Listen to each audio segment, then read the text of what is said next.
ओम शांति। आज तारीख है 10 अप्रैल 2021। अभी सुनेंगे आज की मुरली। मीठे बच्चे, पतित जगत से नाता तोड़ एक बाप से बुद्धि योग लगाओ तो माया से हार नहीं हो सकती। प्रश्न: समर्थ बाप साथ होते हुए भी यज्ञ में अनेक विघ्न क्यों पड़ते हैं? कारण क्या है? उत्तर: यह विघ्न तो ड्रामानुसार पड़ने ही है, क्योंकि जब यज्ञ में असुरों के विघ्न पड़े तब तो पाप का घड़ा भरे। इसमें बाप कुछ नहीं कर सकते। यह तो ड्रामा में नूंद है। विघ्न पड़ने ही है, लेकिन विघ्नों से तुम्हें घबराना नहीं है। गीत है, कौन है माता कौन है पिता। ओम शांति। बच्चों ने बेहद के बाप का फरमान सुना। यह जो इस जगत के मम्मा बाबा है, ये जो तुम्हारा नाता है देह के साथ है, क्योंकि देह से पहले माता की, फिर पिता की लागत होती है, फिर भाई बंधु आदि की होती है। तो बेहद के बाप का कहना है कि इस जगत में तुम्हारे जो माता पिता है उनसे बुद्धि का योग तोड़ दो। इस जगत से नाता नहीं रखो, क्योंकि यह सब है कलयुगी छी नाते। जगत अर्थात दुनिया। इस पति दुनिया से बुद्धि का योग तोड़ मुझ एक से जोड़ो और फिर नए जगत के साथ जोड़ो, क्योंकि अब तुमको मेरे पास आना है। सिर्फ नाता जोड़ने की बात है और कोई बात नहीं और कोई तकलीफ नहीं है। नाता जोड़ेंगे वह जिसको डायरेक्शन मिलता है। सतयुग में पहले नाता अच्छा होता है, सतोप्रधान फिर नीचे उतरते आते हैं, फिर जो सुख का नाता है वह आहिस्ते आहिस्ते कम होता जाता है। अभी तो बिल्कुल ही इस पुरानी दुनिया से नाता तोड़ना पड़े। बाप कहते हैं मेरे साथ नाता जोड़ो, श्रीमत पर चलो और जो भी देह के नाते हैं वह सब छोड़ दो। विनाश तो होना ही है। बच्चे जानते हैं बाप जिसको परमपिता परमात्मा कहा जाता है वह भी ड्रामा अनुसार सर्विस करते हैं। वह भी ड्रामा के बंधन में बांधा हुआ है। मनुष्य तो समझते वह सर्वशक्तिमान है। जैसे कृष्ण को सर्वशक्तिमान मानते हैं, उनको स्वदर्शन चक्र दे दिया है, समझते उनसे गला काटते हैं, परंतु यह नहीं समझते कि देवता हिंसा का काम कैसे करेंगे। वह तो कर नहीं सकते। देवताओं के लिए तो कहा जाता है अहिंसा परमो धर्म था। उन्होंने हिंसा कहाँ से आई? जिसको जो आया वह बैठकर लिख दिया है। कितना धर्म की ग्लानि की है। बाप कहते इन शास्त्रों में सच तो बिल्कुल आटे में नमक मिसल है।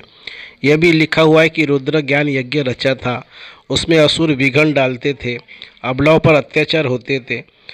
वह तो ठीक लिखा हुआ है। अभी तुम समझते हो शास्त्रों में सच क्या है झूठ क्या है। भगवान खुद कहते हैं इस रुद्र ज्ञान यज्ञ में विघ्न पड़ेंगे जरूर।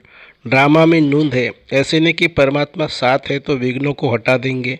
इसमें बाप क्या करेंगे? ड्रामा में होने का ही है। यह सब विघ्न डाले तब तो पाप का घड़ा भरे ना। बाप समझाते ड्रामा में जो नूंद है वही होना है। असुरों के विघ्न जरूर पड़ेंगे। अपनी राजधानी जो स्थापन हो रही है, आधा कल्प माया के राज्य में मनुष्य कितना तमोप्रधान बुद्धि भ्रष्टाचारी बन जाते हैं, फिर उनको श्रेष्ठाचारी बनाना बाप का काम है ना। आधा कल्प लगता है भ्रष्टाचारी बनने में, फिर एक सेकंड में बाप श्रेष्ठाचारी बनाते हैं। नीचे होने में देरी थोड़ी लगती है। ऐसे बहुत अच्छे बच्चे हैं जिन्हों को नीचे होता है, झट प्रतिज्ञा करते, परंतु माया भी तो पहलवान है ना। कुछ न कुछ मनसा में तूफान लाती है। पुरुषार्थ कर कर्मना में नहीं आना है। सब पुरुषार्थ कर रहे हैं, कर्मातीत अवस्था तो हुई नहीं है। कुछ न कुछ कर्मेंद्रियों से ही हो जाता है। कर्मातीत अवस्था तक पहुँचने में बीच में विघ्न जरूर पड़ेंगे।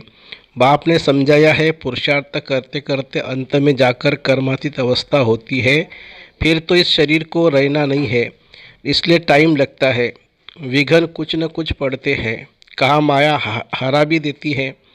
बॉक्सिंग है ना, चाहते हैं बाबा की याद में रहे, परंतु रह नहीं सकते। थोड़ा बहुत टाइम जो पड़ा हुआ है, धीरे धीरे वह अवस्था धारण करनी है। कोई जन्मते ही राजा तो नहीं होता है। छोटा बच्चा धीरे धीरे बड़ा होगा ना, इसमें टाइम लगता है। अब तो बाकी थोड़ा समय रहा है। सारा मदार पुरुषार्थ के ऊपर है। अटेंशन देना है। हम कैसे भी करके बाप से वर्षा लेंगे जरूर, माया का सामना जरूर करेंगे। इसलिए प्रतिज्ञा करते हैं, माया भी कम नहीं है, हल्के से हल्के रूप में भी आती है। रुस्तम के सामने अच्छा जोर मारती है। यह बातें कोई शास्त्रों में नहीं है। बाप कहते हैं कि तुम बच्चों को अभी समझाता हो, बाप द्वारा तुम सद्गति को पा लेते हो, फिर इस ज्ञान की दरकार ही नहीं रहती। ज्ञान से सद्गति हो जाती है। सद्गति कहा जाता है सतयुग को। तो मीठे मीठे बच्चों को लक्ष्य मिला है, यह भी समझते हैं। ड्रामा अनुसार झाड़ बढ़ने में टाइम तो लगता ही है ना। विघन तो बहुत पड़ते हैं, चेंज होना पड़ता है, कौड़ी से हीरे जैसा बनना पड़ता है। रात दिन का फर्क है। देवताओं के मंदिर अभी तक भी बनाते रहते हैं। तुम ब्राह्मण अभी मंदिर नहीं बनाएंगे, क्योंकि वह है भक्ति मार्ग। दुनिया को यह पता ही नहीं है कि अब भक्ति मार्ग खत्म हो, ज्ञान मार्ग जिंदाबाद होना है। यह सिर्फ तुम बच्चों को मालूम है।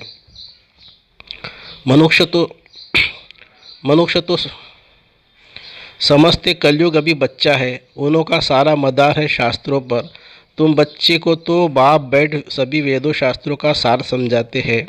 बाप कहते हैं, अभी तक तुम जो पढ़े हो वह सब भूल जाओ, उनसे कोई सद्गति होती नहीं है। भल करके अल्पकाल का सुख मिलता आया है। सदा सुख ही सुख मिले ऐसे हो नहीं सकता। यह क्षणभंगुर सुख। मनुष्य दुख में रहते हैं। मनुष्य यह नहीं जानते कि सतयुग में दुख का नाम निशान नहीं होता है। उन्होंने वहाँ के लिए भी ऐसी बातें बता दी है। वह कृष्णपुरी में कंस था, यह था। कृष्ण ने जेल में जन्म लिया है, बहुत बातें लिख दी है। अब श्री कृष्ण स्वर्ग का पहला नंबर प्रिंस, उसने क्या पाप किया, यह है दंत कथाएँ। सो भी तुम अभी समझते हो, जबकि बाप ने सब बताया है। बाप ही आकर सचखंड स्थापन करते हैं। सचखंड में कितना सुख था, झूठ खंड में कितना दुख है, ये सब भूल गए हैं। तुम जानते हो, हम श्रीमत पर सचखंड स्थापन करके उसके मालिक बनेंगे। बाप समझाते हैं, ऐसे ऐसे श्रीमत पर चलने से तुम उच्च पद पा सकेंगे। बच्चे ये जानते हैं, हमको यह पढ़ाई पढ़कर सूर्यवंशी महाराजा महारानी बनना है। दिल भी सबकी होती है उच्च पद पाने की, सबका पुरुषार्थ चलता है। अच्छे पक्के भगत जो होते हैं वह चित्र साथ में रखते हैं तो घड़ी घड़ी उनकी याद रहेगी। बाबा भी कहते हैं, त्रिमूर्ति का चित्र साथ में रख दो तो घड़ी घड़ी याद आएगी। बाप को याद करने में हम सूर्यवंशी घराने में आ जाएंगे। कमरे में तो त्रिमूर्ति का चित्र लगा हुआ होगा तो घड़ी घड़ी नज़र सामने पड़ेगी। बाबा द्वारा हम इस सूर्यवंशी घराने में जाएंगे। सवेरे उठते ही नज़र उस पर जाएगी। यह भी एक पुरुषार्थ है। बाबा राय देते, अच्छे अच्छे भगत बहुत पुरुषार्थ करते हैं। आँख खोलने से कृष्ण याद आ जाए, इसलिए चित्र सामने रख देते हैं। तुम्हारे लिए तो और ही सहज है। अगर सहज याद नहीं आती, माया हैरान करती है, तो ये चित्र मदद करेंगे। शिव बाबा हमको ब्रह्मा द्वारा विष्णुपुरी का मालिक बनाते हैं। हम बाबा से विश्व का मालिक बन रहे हैं। इस सिमरन में रहने से भी मदद बहुत मिलेगी। जो बच्चे समझते हैं याद घड़ी घड़ी भूल जाती है, तो बाबा राय देते हैं, चित्र सामने रख दो तो बाप भी और वर्षा भी याद आएगा। परंतु ब्रह्मा को याद नहीं करना है। सगाई करते हैं तो दलाल थोड़ी याद आता है। तुम बाबा को अच्छी रीति याद करो तो बाबा भी तुमको याद करेगा। याद से याद मिलती है। अभी माशूक है ऑक्यूपेशन का। तुमको पता है शिव के कितने ढेर भगत है। शिव शिव कहते रहते हैं, परंतु वह रॉन्ग है। शिव काशी विश्वनाथ फिर गंगा कह देते हैं। पानी के किनारे जाकर बैठते हैं। यह समझते नहीं कि ज्ञान का सागर बाप है। बनारस में बहुत फॉरेनर्स आदि जाते हैं देखने। बड़े बड़े घाट है, फिर भी सभी के बाप का मंदिर तो खिंचता है। सब उनके पास जाते हैं। मंदिर तो किसके पास जाएंगे नहीं। मंदिर के देवता खींचते हैं। शिव बाबा भी खींचते हैं। नंबर 1 है शिव बाबा, फिर सेकंड नंबर है ये ब्रह्मा, सरस्वती सो विष्णु, विष्णु सो ब्रह्मा, ब्राह्मण सो विष्णुपुरी के देवता है, विष्णुपुरी के देवता है सो ब्राह्मण। अब तुम्हारा धंधा यह रहा, हम सो देवता बन रहे हैं तो औरों को भी रास्ता बताना है। और सब है जंगल में जाने वाले। तुम जंगल से निकल बगीचे में ले जाते हो, शिव बाबा आकर कांटों को फूल बनाते हैं। तुम भी यह धंधा करते हो। इन बातों को तुम जानते हो। कोई राजा रानी तो है नहीं जिनको तुम समझाओ। गाया हुआ है पांडवों के 3 पैर पृथ्वी नहीं मिलते थे। बाप समर्थ था तो उनको विश्व की बादशाही दे दिए। अभी भी वही पाठ बजेगा ना। बाप है गुप्त, कृष्ण को तो कोई विघ्न पड़ न सके। अब बाप आए हैं, बाप से आकर वर्षा लेना है। इसके लिए मेहनत करनी होती है। दिन प्रतिदिन नई नई पॉइंट्स निकलती रहती है। देखने में आता है प्रदर्शनी में समझाने से अच्छा प्रभाव पड़ता है। बुद्धि से काम लिया जाता है। प्रदर्शनी से जो अच्छा प्रभाव होता है या प्रोजेक्टर से प्रदर्शनी से में समझाने से चेहरा देखकर समझाया जा सकता है। समझते हैं गीता का भगवान बाप है तो बाप से फिर वर्षा लेने का पुरुषार्थ करना है। 7 रोज देना है।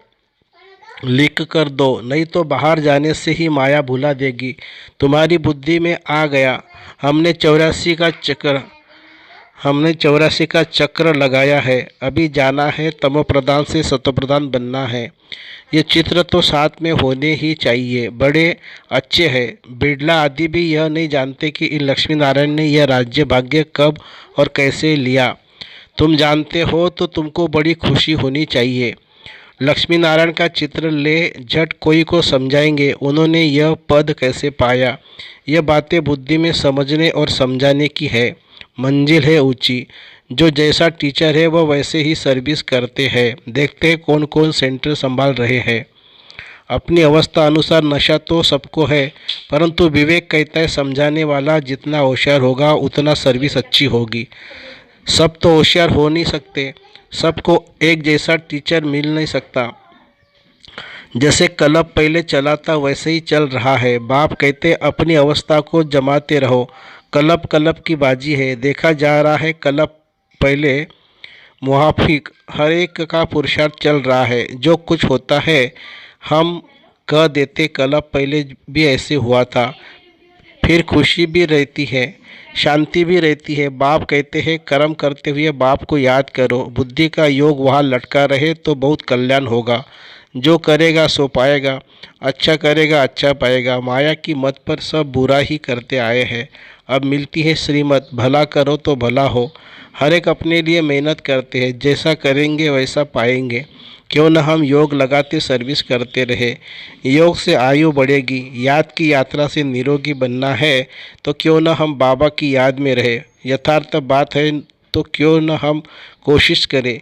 ज्ञान तो बिल्कुल सहज है। छोटे बच्चे भी समझ जाते हैं और समझाते हैं, परंतु वह योगी तो नहीं ठहरे ना। यह तो पक्का कराना है कि बाप को याद करो। जो समझते हैं घड़ी घड़ी भूल जाता है तो चित्र रख दे तो भी अच्छा है। सवेरे चित्र को देखते ही याद आ जाता है। शिव बाबा स्वयं विष्णुपुरी का वर्षा ले रहे हैं। यह त्रिमूर्ति का चित्र ही मुख्य है, जिसका अर्थ तो तुमने अभी समझा है। दुनिया में ऐसे त्रिमूर्ति का चित्र और कोई के पास है नहीं।